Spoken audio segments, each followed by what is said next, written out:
Okay, part 3.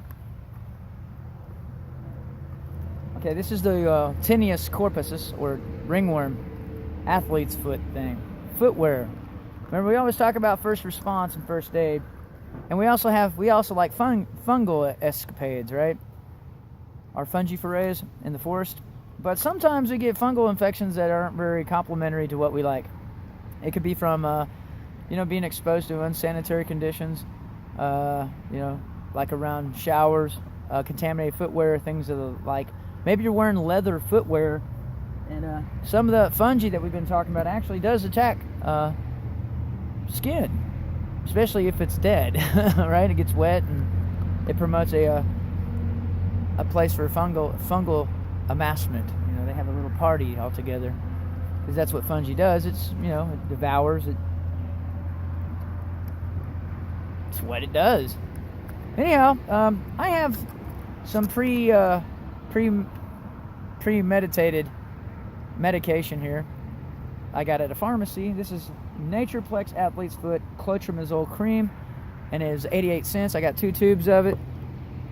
And so we have natural ways to combat our fungal infections. Like I said, the main ingredients most of the time is going to be high astringent camphor oils, essential oils, known as terpenols. Terpenols occur most commonly in like sunflowers, cannabis, evergreens, rosemary, all your astringent herbs, lavender. Remember, we've discussed the viral infections of I've showed y'all, I think, a few times how to get rid of warts with lavender and olive oil. And because I had some, and it took me a couple of days, but I got rid of it just by using plants. No problem. Astringent types of plants in the menthol or camphor menthol family. And we have catnip, and we've discussed that several times, and that is a natural way to do it. But we have something here that has a couple chemicals in it that's if it's fabricated ahead of time, that comes in a tube, how convenient. 88 cents. It's the actual lowest of the brands. That was 88 cents. Doesn't mean it doesn't work. It just means it was 88 cents. It's, it was at the pharmacy. It was in the foot section. So I was like, okay, let's try the 88-cent one. And this goes up. They have creams and stuff and sprays and powders that go all the way up to 9, 10, 15, 20 bucks. A treatment. And this requires, sometimes this will take up to a couple of weeks, depending on how bad your infection is. I just have one spot, as we went over already, on the bottom of my foot. Okay, so as you can see, I've already applied some. It's in a toothpaste tube, kind of looks like that. I just went like this. That's it. Twice a day, about that much, on top of your wound. And this treats fungal infections. So, and if you get it in your eye, I have before, it's not fun. You have to use eye drops, and it's very painful. You can get it in your crotch, you can get it in your eye, it gets under your fingernails. Any place you scratch, you'll probably get it. It's just not very enjoyable. I always usually, like I said, if you go places that you think people have it, take some of this with you and put it on you ahead of time. Hey, even if you just, you don't have it already. Just to protect yourself. Because, well, I think I got this from contaminated footwear. Not because I hardly ever get it, and the only time I get it is if I go someplace where there's showers of large accumulation of people. They use it like a public place, but indoors. Where I grew up at, we have public showers, but they're outside in the sunshine. They're outside. They're outdoor showers. Okay, so we don't ever have fungal problems like that. They're clean because it's aerated, and the sun's out. The sun actually does get rid of some of the negative fungal activity. Okay, like mildew and a bunch of other black mold, things like that. Those are all fungal issues as well. So that's the color it turns when it gets done, is it turns your skin to a dark color, like you're rotting, like you're dying. Have you ever seen anybody who has staph infection real bad, or fungal infections? They actually turn yellow, or they just rot. And that's pretty much what causes a lot of that, because the fungi does eat rotting flesh. That's what it does. Anything dead and rotten, it helps decompose it and break it back down and send your butt somewhere else, right? Anyhow, I wanted to bring that to your attention because we do first response and first aid, and some basic stuff that you can carry in your kit. A couple tubes of this goes a long way, because this is actually 1/3 of the population where I live at suffer from this the most. 1/3. Let's see, how many people live here? That's 100,000. 1/3 of 100,000. What is that? What's half? 50,000. What's a third? 30,000 people suffer from this. Ringworm and athlete's foot. Are you serious? We do keep tabs on the most common complaints of human, because we have, like I said, we have a healthcare center here, have a medical hospital, we have a veterinarian's hospital here, we have a veterans hospital here. Don't get the two mixed up. I've seen people do it. The veterans will go to the veterinarian, or the veterinarian will go to the veterans hospital. And the other one will come up and say, oh, I'm a vegetarian. They go to the vegetarian's hospital. You like that joke? Anyhow, so we have different types of hospitals, asylums, and healthcare situations going on here, and a lot of them suffer from the same things. They're just fashion, is shoes. It's one of the most common civilized things to wear, right? Shoes, civilized. But one of the first things that we have to tend to is the infected footwear, right? So where did we get it from? We have to figure out where we got it from, or at least get rid of the socks. Okay, so we were wearing socks. I'm just going to chunk these. They're cotton socks. I get those all the time. So we need to at least get rid of our infected footwear. Boots, on the other hand, I can't get rid of these because I got to have my boots on. So what we're going to do is, I usually take the catnip cuttings, because I have some, or evergreen, and put them in your boots. And leave them out in the sun, let them air out for a few days. Take the shoestrings out, wash them out. Put this on your feet and wear your boots like that a couple times. Coat your feet, because if you got it on one foot, you might as well put it on both feet.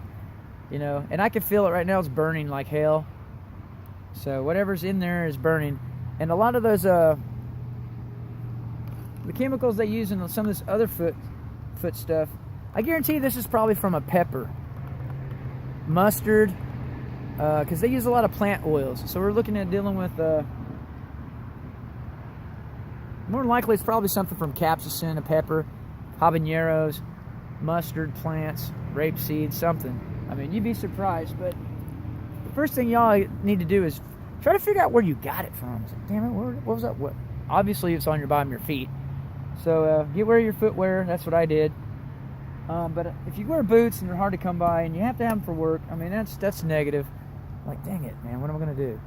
So, and you'll be reinfecting yourself.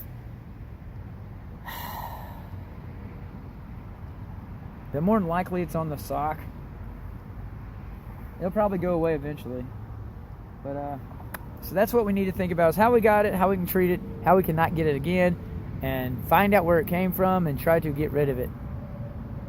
More than likely I got it from infected footwear, because I did get a pair of shoes that was donated to me, and I did take a shower someplace that was kind of a common area for unclean people, and I shouldn't have done it. I don't even like going down there. I despise it, just because of the fact that the people treat me bad. They have bad attitudes. They look at you like you're the reason why they're in a world of crap. It ain't my fault. You did a lot of the stuff you did. I'm just down here trying to encourage you to do the right thing as an elder of the area. And they treat me bad. They don't want me down there because I'm straight. I try to be hygienic. I try to live a decent natural lifestyle. And I just don't do a lot of things that they do that's hurting them. You hit your head against a brick wall and it hurts. Maybe you should stop doing that. But anyhow, yeah, we try to figure out where we got it from, right? Kind of diagnose the situation. It's like, damn, my foot hurts. It's got this festering looking thing under it. It's in a circle. They call it ringworm. And right off the bat, that's bad information, because it does look like a ring around the rosy. It's like, what is that? It's a ring around the rosy, right? So, and I know here's some other ideas of things that I know that works, but I just haven't done it yet. I know they use ash, white ash from certain types of plants. They would rub that on their feet, walk around on it for a couple days, dry the foot out, and that's lye, by the way, that's lime or lye on your feet, and that dries you out. That could possibly, burn the hell out of you. But it does work. It draws the fungus out and it dries your feet. It's a good idea. We have essential oils. Also a good idea. Cactuses, certain types of cactuses. So basically any kind of a plant that's kind of in the citrus family, that's highly resilient, drying the foot out, applying astringent types of oil on top of it from a plant that has a terpenol in it, pine sol. I think one of the other recommended thing was to take a cotton swab and put chlorine on it. Bleach it. Just lightly put chlorine on there and it dries it out and draws the infection out. Bleaches it. So that's pretty much all I have for the, first response, first aid section, because we should have something like this already in our kit, remember? I mean, we do first response and first aid, and I don't think we've discussed that about, hey, what should we have in our kit? Well, more than likely, I do a lot of footwork, and if my feet get messed up, I'm no good. So we're going to try the Natureplex Athlete's Foot Clotrimazole Cream. Contains the drug dry good, clotrimazole, a dry good, and then they process it and make it liquid or a paste. So basically this is a paste. And it does says it's quality guaranteed, so apparently it does work. Otherwise, they wouldn't be saying, yeah, it doesn't work or it does work. The majority of the ingredients in this, by the way, I'm going to go ahead and read, is aloe barbadensis leaf. That's aloe vera of some sort, cactus. Carbomer, hydantoin, glycerol, stearate, alcohol, of course, methylparaben, mineral oil. Mineral oil, okay, that might work. Sorbate, which probably comes from vitamins or something, or crushed up vitamins, you can put that on there. Mineral oil, right? Minerals. Sorbate's probably powdered bananas. Oh, what? Lemons. Here's something. Remember limonol, terpenol, citric acid, lemons. That was another thing. A lot of the citrus plants. Peppers. Put pepper juice on it. Ow. Yeah. That's pretty much it. It says sodium. It has a type of sodium on it. Oh, iodine. That was another one. Put iodine. That should be something that you should have in there anyway, because a lot of people use iodine and water for purification tablets to get rid of the infection or the bacteria in water, so they can use it in a natural or emergency response situation. But right. But we should have something like this, okay? So I got 2 of them. They were 88 cents, and it was I didn't say cheapest, because remember, when you get cheap, that's what you get. But 88 cents, I don't consider that cheap. I just consider, well, that's how much it costs. Okay? And I don't know. I haven't tried it. I never say, give me the cheapest you got. I just go, well, what works? Right? I want something that works. I don't want something that, I want something that's effective. I don't want something that's cheap. If it doesn't cost much, that's great. Right? So I never say cheap. Quality's going to cost you something a lot of the times, unless you know exactly, if you're from the production end of it. See, this is actually prepackaged, and now we're on the consumer. See, it says consumer thing right here. Consumer report or questions or comments. Right? I'm on the production end of a lot of these ingredients. So I'm like, okay, I'm not familiar with the scientific term or the Greek Latin term. Something like camphor oil, I know what that is. It took me about 6 years to figure it out. But it's the plant that my family grow and use for less, 80 years, off and on, at least that we know of. And lavender, catnip, stuff that you spray on you to keep the mosquitoes away. Okay. So yeah, that's a choice. But like I said, there were some of the suggestions that they did recommend. They recommended ash, camp ash, and we do that. We have campfires that we burn pine sol, pine trees, and the ash from there is very astringent, and it dries you out. And it's very it dries you out. It's very caustic. That's the word I'm using for, because they used it for soap,